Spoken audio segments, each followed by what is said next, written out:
ఈ పెన్షన్ విషయంలో అధ్యక్ష మనకు కావాల్సిన సదరన్ సర్టిఫికెట్స్ ఇష్యూలో మంత్రి గారు డెఫినెట్గా ఆలోచించాలి అధ్యక్ష. ఇప్పుడు మనం ఎవరైతే ఇప్పుడు చెప్తున్న ఆటిజం పేషెంట్స్ కానీ లేకపోతే వికలాంగులకు కానీ 100% డిజేబిలిటీ ఉన్న వాళ్ళకి అసిస్టెన్స్ ఇంకొకరు అవసరం పడుతుంది అధ్యక్ష.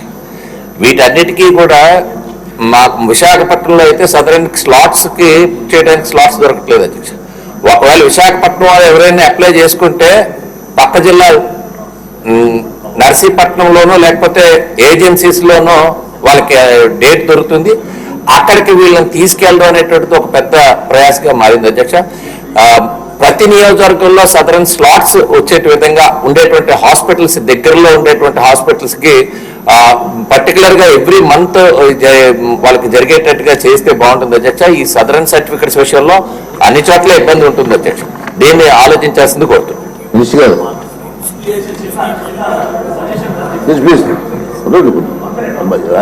అనౌన్స్ చేసి కూర్చోండి. ధన్యవాదాలు అధ్యక్ష.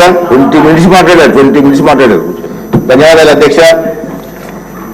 గౌరవ సభ్యులందరినీ ఇటువంటి ఒక ప్రధాన సమస్య మీద దృష్టి పెట్టి ఇవాళ సభలో లేవనెత్తినందుకు నేను ప్రత్యేకంగా అభినందిస్తున్నాను అధ్యక్ష.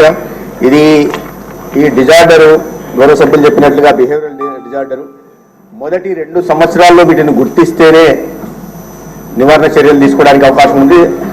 ముఖ్యంగా దీని మీద అవగాహన కల్పించాల్సిన అవసరం ఉంది అధ్యక్ష. పిల్లలు ఇదేంటంటే తల్లిదండ్రులు ముఖ్యంగా చేయాల్సిన పని.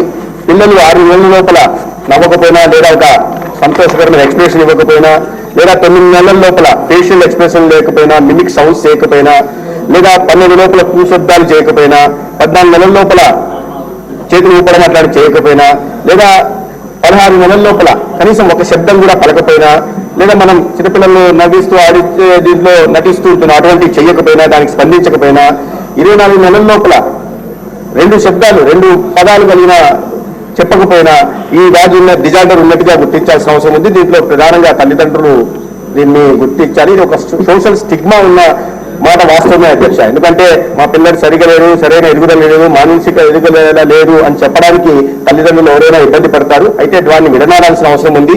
దీనిలో ఒక ప్రత్యేక డ్రైవ్ నడపడానికి ఖచ్చితంగా ప్రయత్నం చేస్తాం అధ్యక్ష. మాకు క్షేత్రస్థాయిలో ఉంటున్న ఆశా వర్కర్లు కానీ, ఏఎన్ఎంలు కానీ లేదా ఇతర హెల్త్ వర్కర్ల ద్వారా దీని మీద అవగాహన కల్పించడమే కాకుండా ఇంటింటికి వెళ్ళిన సందర్భంగా ఇటువంటి పిల్లలు ఎవరైనా ఉన్నారో వాటిని గుర్తించి వెంటనే వాటిని డిఏసి సెంటర్లకు తరలించే విధంగా జాగ్రత్తలు తీసుకుంటాం. ఇక నార్మల్ స్కూళ్లలో బయట 679 బయట సెంటర్లు ఉన్నాయి, 34 డిఏసి సెంటర్లు ఉన్నాయి. అయితే ఇది కాక నార్మల్ స్కూల్లో కూడా చేర్చాలనే విషయం మీద గౌరవ సభ్యులు చెప్పారా, సంబంధిత శాఖతో కూడా మాట్లాడడం జరుగుతుంది. ఈ బలిత కేంద్రాలపై ఇక్కడ స్పెషల్ ఎడ్యుకేటర్ లేని విషయం గురించి చెప్తున్నారు. కానీ మాకున్న సమాచారం మనకు 1400 ట్రైన్డ్ స్టాఫ్ ఉన్నారు అధ్యక్ష 679 బలిత సెంటర్లో. అయినప్పటికీ కూడా ఎక్కడైనా కొరతలు ఉన్నాయా ఖచ్చితంగా దృష్టి పెడతాం. అదేవిధంగా ఈ సమస్యలు కూడా చెప్పారు, స్పెషల్ ఎడ్యుకేటర్స్ సమస్యలు ఉన్నాయని జీతాల విషయంలో కూడా వాటి మీద దృష్టి పెట్టి వాళ్ళ సమస్యలను ఖచ్చితంగా పరిష్కరిస్తాం. ఇతర రాష్ట్రాల్లో, దేశాల్లో కూడా ఎందుకంటే ప్రధాన సమస్య మన రాష్ట్రానికి మాత్రం పరిమితమైంది కాదు, ఇతర దేశవ్యాప్తంగా ప్రపంచవ్యాప్తంగా ఉంటున్న సమస్య కాబట్టి ఇతర రాష్ట్రాల్లో ఏమైనా బెస్ట్ ప్రాక్టీసెస్ ఉన్నాయో వాటిని ఫాలో కావడానికి చూస్తాం, రిసర్చ్ ఏమన్నా ఉన్నాయో చూస్తాం. అదేవిధంగా మౌలిక సదుపాయాల కల్పన, స్టాఫ్ కొరతలు కూడా తీర్చడానికి ఖచ్చితంగా దృష్టి పెడతాం అధ్యక్ష. ఈ దివ్యాంగుల చట్టం కింద మాత్రమే ఇప్పటిదాకా ఉంది, స్పెషల్ స్కీమ్ గా లేదు. దివ్యాంగుల చట్టం కింద 15,000 పెన్షన్ వస్తుంది అధ్యక్ష. అయితే స్పెషల్ రిహాబిలిటేషన్ స్కూల్స్ గురించి అడిగారు, తర్వాత ఎన్టీఆర్ వైద్య సేవ గురించి అడిగారు. అయితే ఇక్కడ అధ్యక్ష ఒక విషయం చెప్పాల్సింది, ఈ super speciality department of child and adolescent psychiatry విశాఖపట్నంలో స్థాపించడం జరిగింది. దాన్ని అతి త్వరలోనే ఒక సెంటర్ ఆఫ్ ఎక్సలెన్స్ కూడా మార్చే ప్రయత్నం చేస్తాం. ఆ దిశగా ఈ డిజార్డర్ ఉన్న వాళ్ళకి కాస్త సరైన చికిత్స అందించే అవకాశం ఉంటుంది. ఎన్టీఆర్ వైద్య సేవ కింద ఖర్చుల నిమిత్తం చేర్చడానికి అవకాశం ఉన్న ఇప్పుడు దీంట్లో ఉందా లేదా అనే విషయం వాస్తవం ఎప్పుడైతే దీంట్లో లేదు అధ్యక్ష. దాన్ని చేర్చే ప్రయత్నం ఖచ్చితంగా చేస్తాం అధ్యక్ష. అయితే తల్లిదండ్రులు చికిత్సను అందించడంలో ఆలస్యం చేసినట్టయితే వారి ఇబ్బందులు ఎదుర్కొనే అవకాశం ఉంది, మెరుగుపడే అవకాశం కాస్త తక్కువగా ఉంటుంది. ఆటిజం సిండ్రోమ్ డిసీజ్ ఉన్న పిల్లల తల్లిదండ్రులు తమ పిల్లలకు శిక్షణ కార్యక్రమాలు అందించడంలో ఇబ్బందులు ఎదుర్కోవచ్చు. ఎందుకంటే అధిక భాగం శిక్షణలు స్పెషలిస్ట్ మరియు ప్రత్యేక విద్యావంతులు ఇవ్వవలసి ఉంటుంది. పాక్షికంగా మెరుగుపడిన కొంతమంది పిల్లలు సాధారణ పాఠశాల విద్యను పొందడంలో ఇబ్బందులు ఎదుర్కోవచ్చు. కొన్నిసార్లు పిల్లలు తమ ప్రత్యేక పాఠశాలలో కూడా చేర్చాల్సిన అవసరం ఉంటుంది. అభివృద్ధి చెందని కొంతమంది పిల్లలు మేధో వైకల్యాన్ని కలిగి ఉండవచ్చు మరియు రోజువారీ జీవన కార్యకలాపాలు కూడా వాళ్ళు చేసుకోవడానికి ఇబ్బందులు పడవచ్చు. తల్లిదండ్రుల నుంచి మద్దతు అవసరం ఉంటుంది. కోవిడ్ కాలంలో కనిపించే స్టిమ్యులేషన్ లేకపోవడం వల్ల COVID-19 తర్వాత ఆటిజం స్పెక్ట్రమ్ డిజార్డర్తో బాధపడుతున్న పిల్లలు అధికమవుతున్నారు. ఈ ప్రశ్నకు సమాధానం అన్ని జిల్లాల్లో 34 డిస్ట్రిక్ట్ ఎర్లీ ఇంటర్వెన్షన్ కేంద్రాలని DAICలను స్థాపించడమైంది. ప్రత్యేక స్పెషలిస్టులు ఆటిజం యొక్క ముందస్తు నిర్ధారణ స్క్రీనింగ్ కొరకు పనిచేస్తున్నారు. ఆటిజం స్పెక్ట్రమ్ డిజార్డర్ ఉన్న పిల్లలకి అవసరమైన శిక్షణ మరియు జోకాలు ఇవ్వబడుతున్నాయి. ప్రతి బోధన ఆసుపత్రిలో సైకియాట్రీ విభాగం కూడా ఆటిజంతో బాధపడుతున్న పిల్లలకు అంచనా వేసి చికిత్సను జరుగుతున్నది. మానసిక ఆరోగ్య సంరక్షణ కోసం విశాఖపట్నం ప్రభుత్వ ఆసుపత్రిలో child and adolescent psychiatry super speciality విభాగాన్ని స్థాపించడమైంది.